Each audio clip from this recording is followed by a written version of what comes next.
your time. And just looking at the comment that you co-signed in the Times, page 8 of the Times, and you say that you need substantial investment to bolster police officer numbers, grow specialist police staff nationally, and enact police reforms. Just how much support do you need? Well, we've all articulated our view within that letter, which was so well delivered by Sir Mark this morning on Radio 4. The fulcrum of the issue is that at the moment, obviously, spending review is ongoing, and it's really important that as police chiefs, we put forward the ask, which is very, very clear. We have ambition around the government's targets to reduce VAUG by half, to reduce knife crime by half, and to rebuild neighbourhood policing. We are absolutely behind that. But obviously, to do that and to also reform at the same time takes finance. And it's important that our case is considered along with all of the cases that decision makers have to make some difficult decisions on, but we want to succeed. The worst thing that could happen from a police perspective that we've discussed as chiefs is to revert back to some of the scars that we still bear from austerity, where neighbourhood policing was really reduced back and we had to very significantly pare back some of the services that we really didn't want to. And certainly at the time when we joined the service, that was not the type of operation that we wanted to deliver. We're optimistic. We need to grow. We do need to reform. But most importantly, we're here to serve the public. But funding is required to do that going forward. I just want to pull out 2 points here. You kind of talk about the scars of austerity that you've experienced before. You also talk about the government's desire and need as well, let's be honest, to also have early releases to ease the population in the prisons, to ease the pressure on our prisons and jails. If, hypothetically, the two were to come together, if you don't get the funding you're looking for and those scars of austerity move on into 2025, 26 going forwards, and also those early releases increase in number, what does the outlook look like? The outlook from a service perspective looks like we'll have to make some tough decisions about things which are rationalised more and things which are slower to deliver. So in particular, the letter that we've signed sets out our support for those ambitious targets. And clearly, without the resources, financial resources, and the resources to reform, there are some threats around delivering those targets. And that's the point that we've tried to make very clearly in the letter that we've all signed today. With respect, Chief Constable, it's slightly political language there. I can understand why you use it, but the public at home will listen to some of the words you say and go, does that mean that we are at risk of being less safe? What's the answer to that question?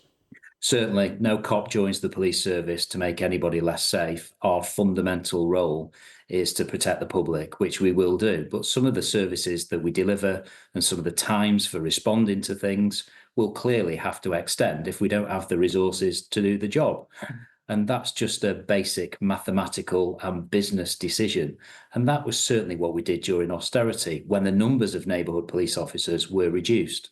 If you take a force such as my own, we are still 700 officers short of what we had in 2010. And obviously, those numbers are needed to increase visibility, to respond to calls for service, and to respond to some of the changing types of crime that we deal with today. Whilst we've been talking, we have just got some response from the Deputy Prime Minister, Angela Rayner. She was being pushed on the points that you've made in this comment in the Times today. I just want to play you what she's had to say. Well, we've put over £1 billion extra into fighting crime, and we inherited a disastrous situation where our prisons were at creaking point, where we'd have had to have turned away serious offenders because we wouldn't have had the prison places to house them. So we put in a programme, a system, so that we can, if people are well behaved and deemed not a risk, that they could be tagged and supported in the community. So it's not softening crime, it's about making sure we build the prisons we need. We've got the bobbies on the beat, and we're making sure that people are safe in their communities. Will your response to those comments? I think those comments are very much welcome. You know, it does take time to build prisons and it does take time to change some of the sentencing guidelines, etc. We welcome the investment into our colleagues in the probation service. We think that's considerably overdue and that will help prevent crime. And I think we're all positive around those developments. But at the same time as doing those things, the broader point is we want to reform, we want to keep delivering on the mission, and to do that, we need the cash maintaining. When you say you want to reform, what does that reform look like? What are you able to offer the government, maybe in return for extra funding, from your side of the bargain? Quite right, and a good question. So behind the scenes, we've been working as chiefs around trying to reform and put a position together whereby we are able to do more things from a central perspective. So a fix, merge and converge around some of the very specialist elements of policing that are delivered around the investigation of criminality. And then on top of that, we also would want to try and bolster a stronger centre around performance management, around standards, and most importantly, around some of the efficiencies that can be gained from procurement. That's firmly in line with the government's articulation of their mission for policing going forward.